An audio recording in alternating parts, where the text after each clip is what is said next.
Hi, I'm Jenny and I'm 27 years old. 3 years ago, I married Hugo, who is the most wonderful person I've ever met. He's kind and funny, and he makes me feel really good every single day. But there's a bit of a snag. His mom, Maria, isn't exactly my biggest fan. She's always had it in for me ever since we met. I get it though. Hugo is her precious son, and she doesn't want him to get hurt. She's just trying to look out for him, but sometimes she goes a bit too far. She's the kind of person who might do little things that bother you on purpose, making you feel like you're the one who's being unreasonable. You know, we all have someone like that in our lives, right? Unfortunately, for me, that someone is my mother-in-law. But I'm a bit different. I'm the kind of person who speaks up when something isn't right, and I don't hold back. I think that's why Hugo likes me. He's more quiet and gentle, and they say opposites attract, don't they? I've studied a bit of psychology, so I can tell when someone has not some nice intentions. I think our strong personalities clash, which might be why she said something not so nice the first time we met. Jenny, shouldn't you cut down on your food?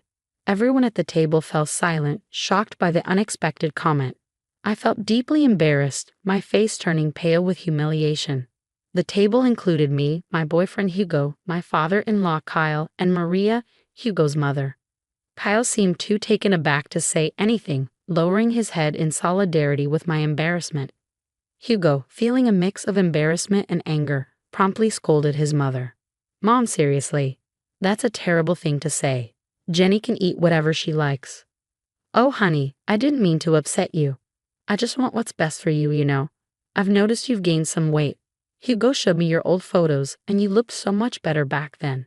I mean, not that you don't look good now, but I'm just trying to help." I tried to stay calm, not wanting to make a scene since it was my first time meeting the family and I really liked Hugo. Even though I was embarrassed and irritated, I didn't say anything back. I just smiled politely and thanked her for her advice. Unfortunately, situations like that kept happening more often as we spent more time together. I hoped the teasing would stop once Maria realized I was good for her son, but it only got worse. On the bright side, I was getting along well with my father-in-law, Kyle, who was incredibly kind.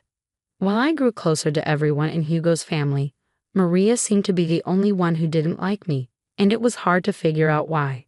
I even met Jack, Hugo's childhood friend who was practically part of the family. Despite everyone else being welcoming, Maria remained the exception. I felt grateful for the love and support I received from the rest of Hugo's family. However, things took a turn on my wedding day. Maria seemed determined to make trouble and tried to undermine me at every turn. She insisted my hair should be styled a certain way, like hers was on her wedding day. "No, I want my hair like this, not in an updo." "Thanks for your suggestion, Maria." I disagree. You look really unattractive." The bridal party gasped, but I wasn't surprised. I'd gotten used to Maria's comments. She tried to backtrack quickly. "Oh, darling, I just mean you could look better. And I see a bit of myself in Jenny. She's a bright young woman. Even though I looked better at her age, she's beautiful in her own way." My father-in-law managed to stop Maria's harsh comments that day, but the hurt lingered. It wasn't like me to stay quiet and let it go. This constant negativity was wearing me down, making me lose my usual energy. Fast forward 3 years to today. We were at Hugo's parents' house for dinner, including Jack, so it seemed important. She wanted to share something with us, and I suspected it wasn't just a random dinner plan. Turns out, I was right. It was a nice surprise, but things took a turn when my mother-in-law started making an announcement. She had everyone's attention as she pulled out a piece of paper. "Hey, everyone, I have something important to share. Since my birthday is coming up, I wanted to let you all know about my special plans. I've decided we're going to Hawaii." She showed us the paper confirming the trip. "Wow, that sounds amazing." "What? That's fantastic, Jenny. Hawaii sounds like a dream." "Oh wow, this is incredible news. I'm thrilled beyond words. Thank you so much, Mom." "Actually, you're not coming." "Wait, what?" "Honey, what do you mean? That wasn't the plan." I made some changes last minute and canceled her ticket to avoid extra charges. So my ticket was already purchased and she just canceled it. Why does she dislike me so much? "Mom, what's going on?" Jack and I stayed silent as the tension escalated and harsh words flew back and forth. Eventually, Maria reluctantly spoke up after being pressed for an explanation. "Okay, fine. I'll tell you why I decided Jenny shouldn't come to this family event. As I'm getting older, I want to spend my time with the people I care about most. Unfortunately, Jenny isn't on that list. Seriously, Mom, that's so hurtful. There's nothing wrong with me. Don't disrespect me. I'm just saying, well, Jenny isn't technically family since she's not related by blood. By that logic, Jack shouldn't go either, right? He's not technically family, as you're saying. But we all know that's ridiculous. He's part of the family. And since Hugo and Jenny got married, she's family too. Well, Jack is different. He's our precious angel. He's always been here, but Jenny hasn't. That's why I'm not comfortable with her coming on the trip. It's my birthday, so I get to decide. Come on, Jenny, we're leaving now. No. When I firmly said no, it grabbed everyone's attention, including Maria's, who had been trying to hide a smile. But when I spoke up, her smile vanished. Maria, you've made it obvious from the start that you don't like me. I've put up with your behavior for 3 years. Do you really think we don't notice how you act? You're a narcissist. Watch your tone, young lady. You're in my house. And I won't be staying much longer. Actually, I'm leaving right now. But before I go, I need to say something. I looked at my husband, whose eyes were filled with anger as he stared at his mother. Sweetheart, I love you more than anything, and I've tried to make this work for so long. But it's clear now that your mother will never accept me into this family, no matter what I do. She'll always have a problem with me. You should go on this trip. It's important and you can't miss it. Despite how difficult your mother can be, she's still your mother, and you love her. So you should go. Don't worry about me. I'll be okay. Then I turned to my mother-in-law, whose mouth hung open in shock at my words. And as for you, I'm sorry to say, but I love your son, and I'm not going anywhere. You might try to push me away, but I'll always be here. Even when you're in Hawaii, you'll still be thinking about me because, let's be real, I think you're obsessed with me. How dare you? I should slap you right now. I'm not finished. You are obsessed with me. You're obsessed with tearing me down. And I can't understand why when I've only shown you kindness and patience, even when you didn't deserve it. But enough is enough. If you don't want me to go to Hawaii with you, fine. If you don't think I'm part of the family, fine. But I'll always be here. As long as I'm alive, I'll be here for Hugo, Kyle, and even Jack. But never for you. At that moment, I realized I finally silenced her. She stood there with her mouth hanging open, seemingly at a loss for words. For once, I'd managed to keep her quiet. I said my goodbyes to the rest of the family, gave my husband a kiss on the cheek, and headed towards the door. Let me drive you home at least. I can't let you take a cab. Please don't worry about me, honey. I love you and thank you for loving me, but I'll be fine. You have a trip to plan. All right, if you say you'll be okay, I'll trust you.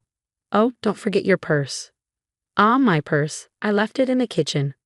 Later on, Maria went into the kitchen, maybe to take a moment after the intense situation. After being confronted like that, I'd need a breather too. What do you want? Don't worry about me, honey. I'm just here to get my things. Well, hurry up. I want you out of my house. I can't believe you said those things to me. With that, she stormed out, too angry to even see me off. I rolled my eyes at her dramatics and reached for my purse. Next to it, I noticed a piece of paper with Maria's handwriting. I assumed it was the trip itinerary, feeling a bit bitter about not going. Curiosity got the better of me, so I grabbed it and started reading. Dear Jack, you've always been like a son to me, and I love you dearly. Oh, it's a letter to Jack. That's a bit unexpected, but I suppose it's nice. As I continued reading, my curiosity got the best of me. The love and care you've shown me over the years will never be forgotten. I hate to admit it, but even when it comes to my son Hugo, I feel like the love we once shared is fading. Wait, what? She loves Jack more than Hugo? That doesn't make sense. As I continued to read the letter, each line shocked me more than the last. I couldn't believe what I was seeing. There was so much to process, and although it wasn't right for me to read the letter, I'm grateful I did. After finishing it, I paced in the kitchen, trying to figure out what to do. Then it hit me. Everyone who needed to know about this letter was in the other room. It was time to act.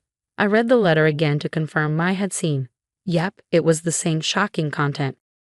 I walked back into the dining room, where only 3 pairs of eyes met mine. Jenny, I'm so sorry for what Maria is putting you through. Don't worry, you're coming to Hawaii with us. She's just going through a rough patch, but I'll talk to her and make her change her mind. I don't know what's gotten into her lately, but I'll fix it, Kyle said. Kyle, please don't worry about me. I'm fine. Actually, I found something interesting that I need to share with everyone, especially Hugo. Hugo and Jack looked concerned. Hugo might have thought I was about to ask for a divorce. Whenever I complained about his mother, he'd agree and wonder how I put up with it. I always told him it was because I loved him too much to leave and that I'd go through anything for him. I noticed Maria wasn't here. Where is she? She needs to be part of this too. I mentioned earlier she seemed a bit off after your confrontation. She said she got a headache and wanted to rest upstairs. She won't be down for a while. You know how she is about her beauty sleep. I sighed, irritated by Maria's habits that inconvenience others. This is really important. She needs to be here. It's okay, Jenny. You can tell us and we'll let her know when she wakes up. I hesitated, wanting Maria to hear this too. I think you should just tell us, honey. It's okay, and you know Hugo struggles with anxiety. It's not good to keep him waiting. That was true. Hugo's anxiety was noticeable, and I didn't want to add to it. Okay, fine. I'll show you what I found when I was in the kitchen getting ready to leave. It's something important that you all need to know about. I pulled out the paper and began to read. It says, "Dearest Jack, you've always been like a son to me, and I love you dearly. The love and care you've shown me won't be forgotten. But even when it comes to my son Hugo, I feel like our love isn't the same." What? What does this mean? As I continued reading, the words sent shockwaves through the room. Hugo, things between us just aren't the same anymore. And I think it's because of Jenny. Since he married her, he's drifted away from me. He doesn't love me anymore. And so I don't think I love him either. But you're my son, and I love you. I've decided to update my will so that you inherit everything, not Hugo. I know it might hurt him, but I don't care anymore. That Jenny girl is to blame. She's poisoned my feelings for him. I hope you understand. I didn't want to tell you in person because I couldn't bear to see the rejection on your face. I know you love Hugo like a brother, and you might not approve, but I don't care. Everything, the money, the house, the cars, even my businesses, they're all yours. If you want to talk about it more, call me. I love you forever, your second mom. When I finished reading, the room was filled with a mix of emotions. Kyle looked like he might cry, Jack was stunned, but Hugo looked furious, like he was ready to explode. I can't believe she said all that. Is she serious? She cut me out of her will just because of Jenny? She's gone mad. I'm speechless. This is too much. I'm done with her toxic behavior. What do we do now? In that moment, an idea struck me. 1 week passed, and it was time for the planned Hawaii trip. Maria woke up to find a note from her husband on her bedside table. "Good morning, beautiful. We decided to let you sleep in a bit longer. Don't worry, your bags are all packed. Just meet us at the airport." Maria quickly got ready and headed to the airport, searching anxiously for her family members. She tried calling them, but nobody picked up. Assuming they were already on the plane, she hurriedly boarded her flight, hoping to meet them in Hawaii. She endured the 12-hour flight, and once she landed, Maria video called Kyle. "Hello. Kyle, where are you guys? I woke up late and saw your note, which was cute if I hadn't slept in. I got to the airport and tried calling, but no one answered. I assumed you had already boarded, but now we're in Hawaii. How exciting. Where are you? Let's meet up and start the fun." "That won't be happening, Maria." "What do you mean? Where are you?" "I'm at home." "What?" "I'm at home. We're all at home. Say hi, everyone." Kyle showed Maria on his phone that they were all sitting at the dining table where they received the upsetting news a week ago. "What do you mean? Why are you at home?" "You see, Maria, Jenny shared some eye-opening information with us last week. Since then, we've decided we'd rather spend our time in Florida with her than anywhere else with you." Maria gasped. "You think I wouldn't find out?" "Find out what, dear?" "Oh, don't try to sweet-talk me. You were really planning to cut me out of the will, Mom." Hi, how did you even find out about that?" "That girl you despise, Jenny, found your letter in the kitchen." "I don't know what you're talking about. Maria, lying won't help." "Jack, you have to believe me. I didn't do anything like that. We all read the letter, Maria. It's over."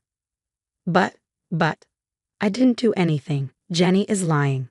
"Oh, really? You're so pathetic. It's nauseating. We all know the truth. Thank goodness I found that letter." "Hugo, Kyle, please." "No, Maria, enough. You're done.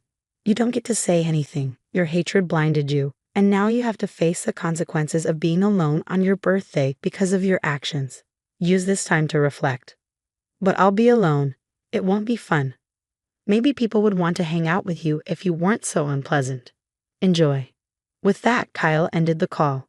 We all sighed with relief, and I couldn't help but start laughing. Hugo joined in, and soon we were all laughing at the absurdity of it all. Maria's shocked expression was priceless. Her face went pale, and I could see her embarrassment. We laughed at the dining table, relieved that the truth was out. Maria spent her vacation alone, desperately calling Kyle to join her to avoid canceling expensive reservations. However, Kyle refused, insisting on setting ground rules for their marriage upon her return. Maria's attitude changed drastically, becoming apologetic and frantic, surprising everyone. Hugo made it clear that Maria needed a major attitude adjustment to remain in his life, or he'd leave her. He warned that any disrespect would result in him cutting ties. Jack realized he needed to stop enabling Maria's behavior by being overly nice. Maria's trip turned miserable, and she risked losing the most important people in her life. Her relationships with them became rocky, and she faced the challenge of change. I told Maria I needed time to forgive her, refusing to intervene on her behalf. Despite her apologies, Maria still tries to mend the broken relationships she caused. I hope she learned her lesson from this experience.